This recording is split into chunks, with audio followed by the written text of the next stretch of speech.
ఆషాఢ మాసం సందర్భంగా మన కాసం ఫ్యాషన్స్ కిలో చీరలు కొనండి, అరకిలో చీరలు ఉచితంగా పొందండి.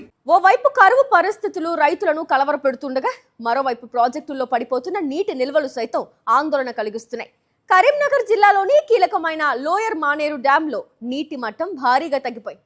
24 టీఎంసీల సామర్థ్యం ఉన్న లోయర్ మానేరు డ్యాంలో ప్రస్తుతం కేవలం 5.5 టీఎంసీల నీరు మాత్రమే నిల్వ ఉంది. గతంలో ఎప్పుడూ లేని విధంగా నీటి నిల్వలు పడిపోవడంతో రాబోయే రోజుల్లో తాగునీరు, సాగునీటి అవసరాలపై ఆందోళన వ్యక్తమవుతోంది. లోయర్ మానేరు డ్యాం పరిధిలోని సాగునీటి ప్రాజెక్టుల పరిస్థితి, రైతుల ఆందోళనలపై మరింత సమాచారం మా కరెస్పాండెంట్ రమణ అందిస్తారు. ఒకవైపు అన్నదాతలు, ఇంకొక వైపు సాగునీటి ప్రాజెక్టులు, ఇవి రెండు కూడా ఇప్పుడు ఆకాశం కేసి చూస్తున్నాయి తెలంగాణ రాష్ట్రంలో.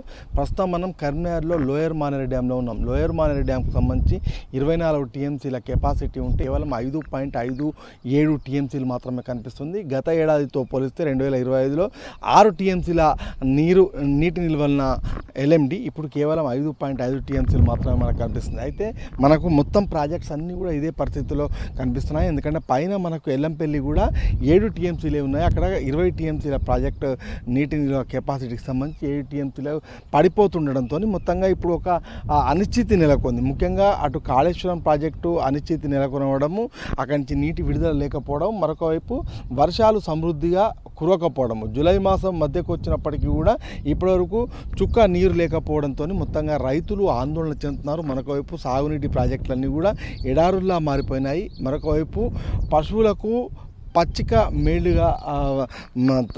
బయలుగా మారిపోయినాయి. అదేవిధంగా ముఖ్యంగా పిల్లలకు మైదానాల్లాగా మనకు కనిపిస్తున్నాయి. ఈ క్రమంలో ఒక ఆందోళన అయితే మనకు కనిపిస్తుంది. మరొక వైపు పైన మనకు దీనిపైన మిడుమానేరు ఉంది. మిడుమానేరులో కూడా 27 టీఎంసీలకు గాను ఇప్పుడు కేవలం 7 టీఎంసీలు మాత్రమే నీటి నిల్వ ఉన్నాయి. దీంతో మొత్తంగా రాబోయే రోజుల్లో ఏ విధంగా ఉండబోతుంది ఈ సాగునీటి ప్రాజెక్టుల పరిస్థితి, అదేవిధంగా తాగునీటి అవసరాలను ఎలా తీర్చనున్నారు, ముఖ్యంగా ప్రభుత్వం ఏం కసరత్తు చేస్తుందని ఒక ప్రధానమైన చర్చనైతే మనకు కనిపిస్తుంది. ఎందుకంటే ఇప్పుడు మనకు 5.57 టీఎంసీలు ఉన్న ఈ ఎల్ఎండిలో ఇంకొక నెల రోజులు ఇదే విధంగా తాగునీటికి సంబంధించి వాటర్ కనుక ఇస్తే ఖచ్చితంగా మనకు నెల రోజుల్లో ఈ డెడ్ స్టోరేజ్కి పడిపోయే అవకాశం ఉంటుంది. 3 టీఎంసీలకు ఈ డెడ్ స్టోరేజ్ నిర్ణయిస్తారు. అప్పుడు నీళ్ళు ఇవ్వడానికి కూడా వీలుండదు. రాబోయే రోజుల్లో సాగునీటి పరిస్థితి ఏంటి అన్నది మాత్రం ఇప్పుడు ప్రశ్నార్థకంగా మారింది.